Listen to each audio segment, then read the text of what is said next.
Денес сме, браќа и сестри, овде во Божиот дом.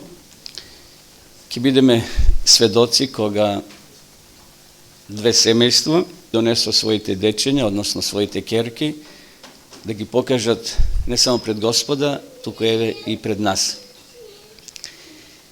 Најголема радост за едно семејство секако се децата.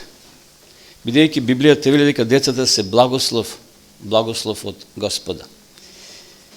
Со нас денес е Алина Ајша и Мила, две невини суштества. Мила малци поголемка, но таа ме слуша, но не разбира сигурно она што ќе го кажам. Алина е помала, но и таа е овде со нас. Еве, и ние сме овде собрани да ја споделиме радоста со семејствата и со малите дечиња. Овие денови барав информации да дознам какво значење имат имињата Алина Ајша и Мила. Сигурно они веќе знаат.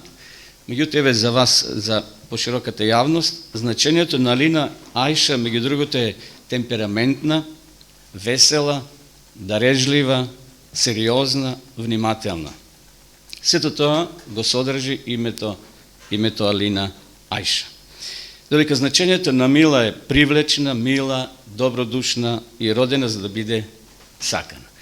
Еве, тоа луѓе го не измислили, туку врз основа некои параметри установиле дека името Алина Ајша тоа го значи или името Мила. Секој од нас има своје име, има некое значење. Посебно во Стариот Завет, кога се давале имињата, сушност се откривале и карактерите на тие деца. Значи, двете дечиња имаат прекрасни имиња, кои во себе ги содржат овие значења што ги спомнав. Браќа и сестри, идејата за посветување на деца не сме измислили ние како црква, туку таа води потекло дури од Стариот Завет. Уште во Стариот Завет таа пракса се спроведувала и продолжила и во Новиот Завет. Ке ве потсетам само за Ана, жената кој го донела своето дете Самуило пред Господа да го Илија благослови. Еве да прочитам во прва книга Самуилова, 26 глава, вака вели: И Ана рече: дозволете Господаро, жив ти твојот живот, Господаро, јас сум онаа жена која стоеше тука крај тебе, молејќи му се на Господа, молев за оваа дете. И Господ ја послуша мојата молитва со која го просев. Затоа и јас му го остапувам него на Господа за сите дни на неговиот живот, та измолен од Господа, и му се поклонија таму на Господ. Знаеме, браќи и сестри, како Ана го добила своето дете. И самата вели во својот извештај, измолено било од Господа. Знаеме, Ана била нероткења, немала деца, меѓутоа постојано доаѓала во храмот, се молела и Господ ја благословил со пород. Кога одиме во Новиот Завет, исто така може да видиме дека родителите на Исуса, Јосиф и Марија, го следеле истиот пример. И еве што пишува, а Лука го забележал ова. И кога се навршија деновите на низиното очистување, според Мојсевиот закон, го донесува во Иерусалим, за да го представат пред Господа, како што е напишано во Господовиот закон. Секое машко кое се раѓа прво да му биде посветено на Господа и да принесе жртва, како што е речено во Господовиот закон, 2 грлици и 2 голапчиња. Библијата вели, браќи и сестри, дека секое родено човечко суштество е дар од Бога. Драги родители, вам Бог ви дал нова можност. Вие веќе имате дечиња, веќе имате едно мало искуство, но сепак Бог ви дал нова радост и нова можност. Нов предизвик е за вас, овие девојчиња што Господ ви ги дал. Тоа е нова инвестиција на љубов, но и нови грижи. Сигурно сте имале неприспиени ноќи. Тоа веќе го знаете. Но, еве да си поставиме прашање денеска, што ќе биде со вашите девојчиња во иднина? Одговорот не го знаеме во овој миг, но ви имате 2 можности кои ви стојат на располагање кога е во прашање неговото воспитување. Прво, во умот, во карактерот на вашите дечиња, да ја развиете и да изградите Божјата слика.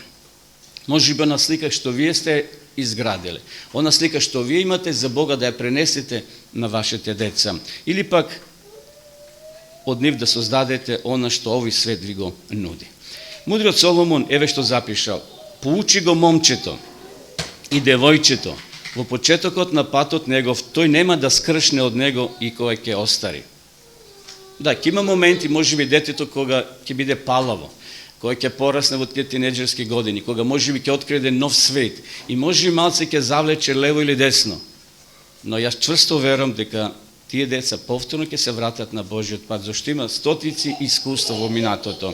Во книгата Воспитување еве што пишува: воспитувањето започнува додека детето е се уште во мајчините прегратки. Воспитниот дел и воведот во животот треба да започне уште во најраното детство. Сега е тоа време, кога децата се уште малички, кога можеби се несвесни за она што се случува околу нив, но ние сме должни, драги родители, да им зборуваме за Бога. Значи, врз родителите почива голема обврска. Основна цел на секој родител треба да биде на своето дете да му обезбеди развој за добро, урамнотежен, хармоничен карактер. Во книгата на пророк Исаја еве што пишува: сите господови синови и керки ќе бидат учесници и голема ќе биде среќата на твоите деца. Овде Бог ги повикува сите синови и керки да бидат ученици и голема ќе биде среќата на твоите деца. Во она позната книга Совети за правилно воспитување на децата пишува: родители, запамтете дека вашиот дом е вистинска воспитна школа која вашите деца треба да се, каде што вашите деца треба да се подготват за небесниот дом. Учете ги вашите деца да бидат љубезни и трпеливи. На тој начин вие ќе ги подготвувате за повозвишена служба во нештата поврзани со верата. Сега една кратка порака до мајките. Читам од книгата Темели на среќниот дом: мајчината насмевка, низиното охрабрување може да биде движечка сила. Таа може да донесе сонце во срцето на секое дете со зборови на љубов и насмевка на одобрување. Кога бевме ние деца и кога ќе падневме, што правија мајките? Ќе го бакнат местото каде што сме се повредиле и брзо поминува. Чуден лек. И овде вели мајчината насмевка. Јас би рекол и допирот мајчина кон детето може да биде движечка сила. Таа може да внесе сонце во срцето на секое дете со зборови на љубов и насмевка на одобрување. Сега порака и до татковците.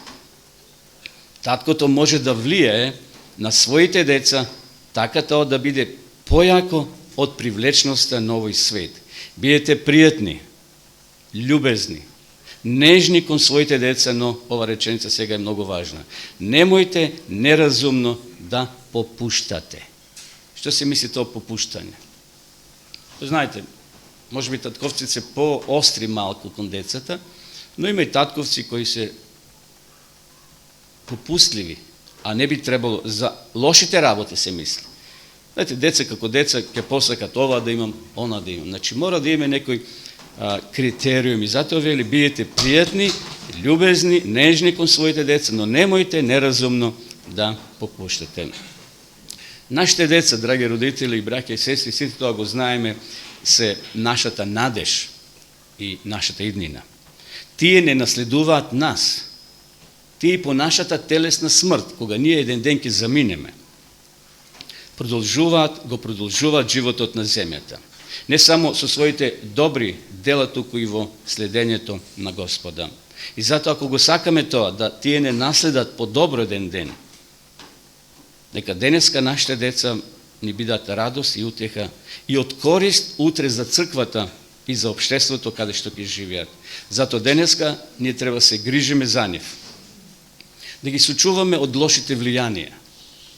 А ние сме тие првите, тој рентген или тоа сито, што ќе гледат, што ќе слушат додека се под наш покрив. Кој ќе заминат еден ден, може би ние само со молитва може да бараме заштита од Господа за нашите деца, но додека се под нашиот кров, треба да се грижиме за нив, да ги сочуваме од лошите влијанија, да ги просветлиме, облагородиме, и воспитаме во духот на христијанската наука.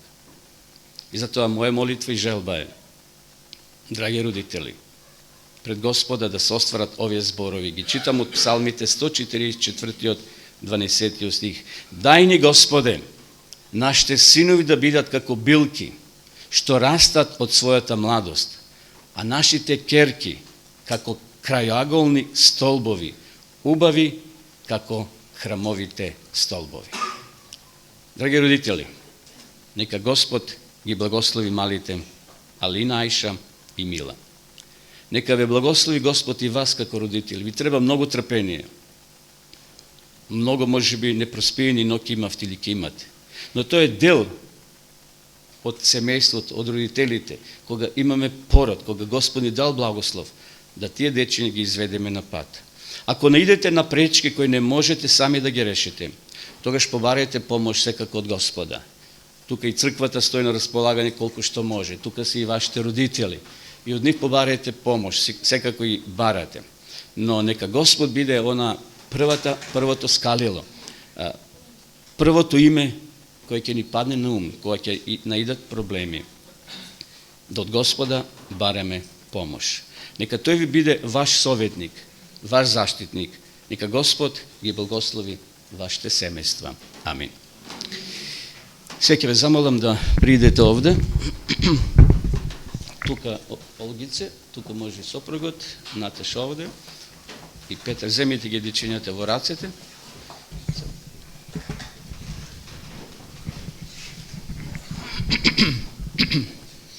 Оште понова, така. Ќе ги наведеме главите на молитва.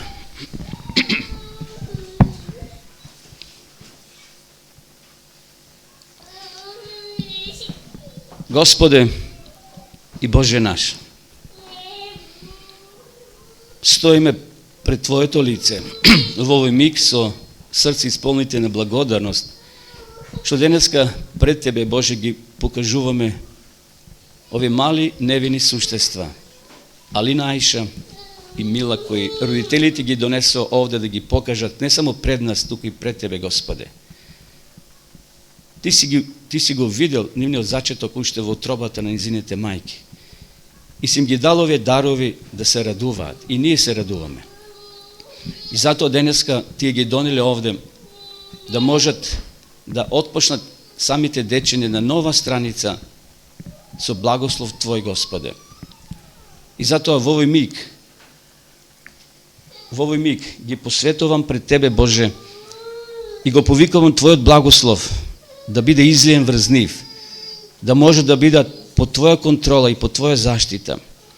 И сите пречки што може да се појават како болест, како некои други пречки што сатаната може да ги постави, да ги отстраниш и да можат, Боже, уште во младоста својот живот целосно да го предадат во Твои раце. Те молам и за мајките, за татковците, за родителите, дај им трпение, дај им многу љубов и мудрост да ги воспитуваат своите дечиња, зашто денеска постои борба за ум, кој ќе управува со нашиот ум, непријателот или Ти, Боже. Затоа благослов на семејствата, води ги, Господи, чувај ги, а ние како црква ветуваме пред Тебе дека ќе им помогнеме колку стои до нас, да децата растат поред нас и да бидат утре наши наследници, не овде туку, да бидеме сите заедно еден ден и во Твоето царство. Тоа е наша молитва и Те молиме благословија според волјата Твоја во Исусово име. Амин. Останете овде.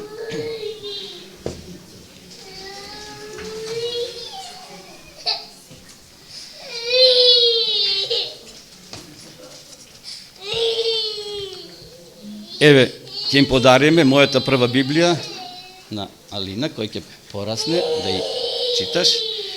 И ова е потврда за посветување, значи со име и презиме на бебето, вие како родители и денот на посветување. Исто и за Мила, потврда за посветување, повели Петар.